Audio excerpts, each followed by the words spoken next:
हर जलन जी से लगा लो और मुस्काने लगो, हर तिमिर के प्राण पर तुम रोशनी का माथ दो, नमन कर हर पाखुरी को प्रेम का आशीष लो, मैं तिमिर को चीरता हूँ आओ मेरा साथ दो। नमस्कार, प्राथमिक मीडिया से मैं चक्रेश। मैंने अभी जो चंद पंक्तियाँ पढ़ी वो अनिल कुमार श्रीवास्तव की हैं।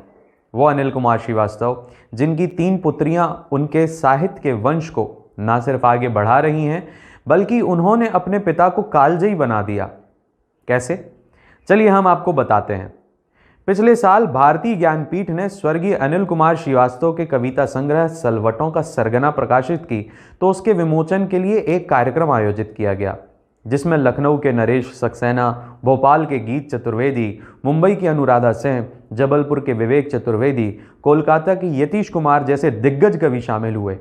उस वक्त किसी को नहीं पता था कि ये आयोजन सिर्फ इस विमोचन तक ही सीमित नहीं रहेगा।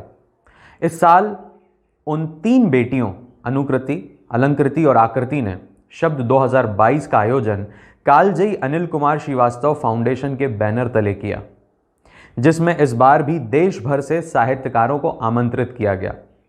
कार्यक्रम की शुरुआत जबलपुर के महापौर जगत बहादुर अन्नू और जबलपुर के पूर्व निगमायुक्त वेद प्रकाश ने दीप प्रज्वलित कर की। देखिए, आज तो कालजयी अनिल कुमार श्रीवास्तव जी फाउंडेशन द्वारा आयोजित शब्द 2022 के आयोजन में यहाँ पर उपस्थित हुआ। साहित्यकारों का साहित्य का महोत्सव आज यहाँ पर है। देश से कई प्रदेशों से यहाँ पर लोग पधारे हैं, कई व्यंग्यकार हैं, कई कवि हैं, कई साहित्यकार हैं, बड़े बड़े लोग यहाँ पर उपस्थित हैं। ये वो लोग हैं जिनके कारण समाज को दिशा और दशा मिलती है। आप सभी को जो बाहर से आए हैं बहुत बहुत स्वागत, वंदन, अभिनंदन है।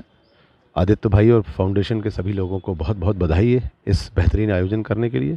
ऐसे आयोजन की लगातार आवश्यकता शहर को होती है, क्योंकि इससे हमें अपने अंदर की ऊर्जा की जागृति करने का भी मौका मिलता है, हमको सही दिशा भी मिलती है। महापौर अन्नू चुनाव के पहले जब इस पद के लिए कांग्रेस की ओर से दावेदार थे, तब उन्होंने कलाकारों को जबलपुर के ऑडिटोरियम्स नामांकित शुल्क में उपलब्ध करवाने की बात की थी, जिसके बारे में पूछने पर उन्होंने कहा, कला प्रेमियों के लिए, जो कलाकार हमारे किसी भी क्षेत्र के हैं, कला संस्कृति के जो लोग हैं, उनके लिए जो व्यवस्थाएं जमानी है, महापौर के रूप में हम लोगों ने उसकी शुरुआत की है।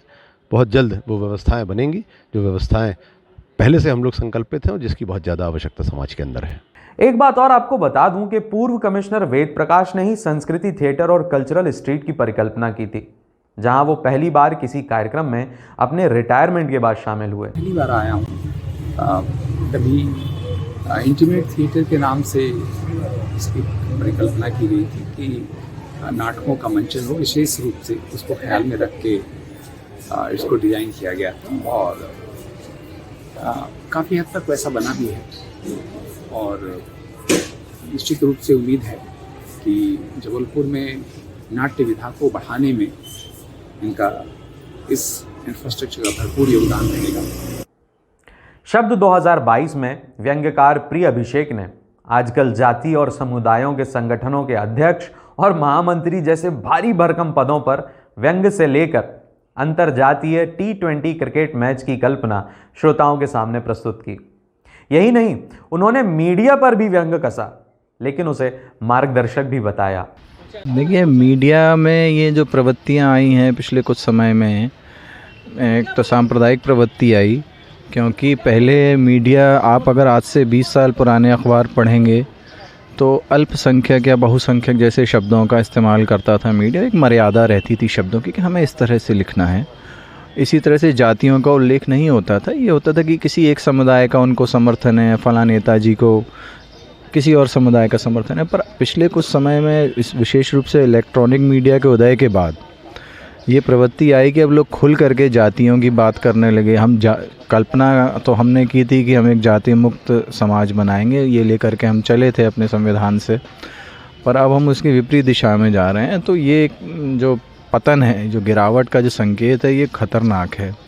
और मीडिया ही इस देश को चलाता है। जो मीडिया बताता है वही लोग सुनते हैं, उसके अलावा तो लोगों के पास जानने का कोई दूसरा जरिया नहीं है।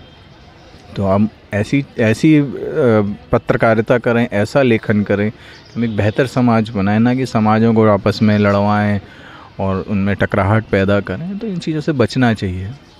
यही मैंने अपने व्यंग में भी कहा कि ये प्रवृत्ति घातक है। मीडिया का भी इस तरह से जातिवादी हो जाना, राजनीतिज्ञ तो उनको तो वोट चाहिए, पर मीडिया चतुर्थ स्तंभ है, वही मार्गदर्शक है। दिनेश चौधरी ने भी अपने व्यंग में किलो के हिसाब से बिकने वाले साहित्य पर श्रोताओं के सामने व्यंग प्रस्तुत किया। भोजन अवकाश के दौरान हमने संस्था की सचिव से भी बात की। ये शब्द 2022 कालजयी अनिल कुमार श्रीवास्तव फाउंडेशन के द्वारा किए जाने वाला दूसरा लिटरेचर फेस्टिवल है, जो हम लोगों ने अपने पिताजी श्री अनिल कुमार श्रीवास्तव जी की स्मृति में ये फाउंडेशन शुरू किया। और इस साहित्य उत्सव को जबलपुर में करने का सबसे बड़ा उद्देश्य यही था कि उनकी कालजयी व्यक्तित्व और रचनाओं से तो लोग परिचित हों ही, साथ में जबलपुर के लिए कुछ ऐसा आयोजन किया जाना था। हम लोग बहुत प्रभावित थे Jaipur literature, Indore literature festival के नाम सुन के, लगता था ऐसा कुछ जबलपुर में क्यों नहीं हो सकता।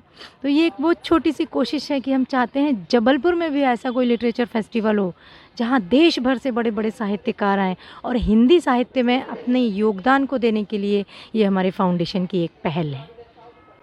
इसके बाद ओपन माइक सेशन में स्थानीय प्रतिभाओं ने भी अपनी प्रस्तुति दी। अब नहीं हम ख्याल हैं तेरे, पूछ जितने सवाल हैं तेरे। अब नहीं हम ख्याल हैं तेरे, पूछ जितने सवाल हैं तेरे। ये शेर देखिए कि इश्क ने शादी करके पूछा है, इश्क ने शादी करके पूछा है, और क्या हाल चाल है तेरे। क्या बात है, वाह वाह। हालांकि ओपन माइक में बहुत सारे ऐसे भी युवक युवतियां थे जो सोशल मीडिया के प्रभाव में आकर या मित्रों के प्रोत्साहन में आकर कविताएं लिख रहे हैं। अब कैसा लिख रहे हैं, क्या लिख रहे हैं, ये तो वहाँ के श्रोताओं को ही पता चला। इस बारे में हमने लेखक और कवि पंकज चतुर्वेदी जी से लंबी बात की है, जिसका लिंक इस वीडियो और डिस्क्रिप्शन में मिल जाएगा। ओपन माइक के बाद राजीव कुमार शुक्ल ने काव्य पर बेहद खूबसूरत चर्चा की, जिसमें उन्होंने बताया कि सत्ताएं साहित्य को लेकर आशंकित रहती हैं, और क्यों ना हो, यथार्थ का वर्णन करने वाले ज़्यादातर साहित्यकार जो देखते हैं उसे अपनी लेखनी में शामिल कर लेते हैं। इससे वर्तमान के साथ साथ इतिहास भी प्रभावित होता है। कोई क्यों चाहेगा कि उसे इतिहास में जब याद किया जाए तो लोग उसे कोसें। इसलिए गंभीर साहित्य से या तो लोग दूरी बना रहे हैं या उन्हें दूर किया जा रहा है। वैसे इस आयोजन में भी हमें ऐसा कुछ देखने को मिला। शहर के लोग रील्स में कविताएं सुनना, देखना ज़्यादा पसंद करते हैं, इसलिए शायद इस आयोजन में वैसी भीड़ नहीं थी जो फूड फेस्टिवल, डीजे नाइट या म्यूजिकल इवेंट्स में होती है। इसे लोगों का दुर्भाग्य कहें या शहर की विडंबना, ऐसे आयोजन जो आने वाले समय में शायद जबलपुर लिटरेचर फेस्टिवल के नाम से जाने जाएं, उससे ना जुड़ पाना तो दुर्भाग्य ही हो सकता है। शब्द 2022 हरिशंकर परसाई को समर्पित किया गया है।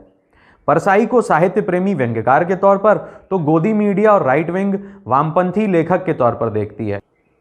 मीडिया के साथियों का भी दिन भर आना जाना लगा रहा, लेकिन वो इस कार्यक्रम को शायद एक सूचना या एक आम कार्यक्रम के तौर पर देख रहे थे। शायद कोई नहीं चाहता कि परसाई जैसे लोग दोबारा इस धरती पर जन्में और अपने व्यंग्यों से सत्ता को असहज करते रहें। शाम को शहर की कदम संस्था ने अहीर नृत्य प्रस्तुत किया।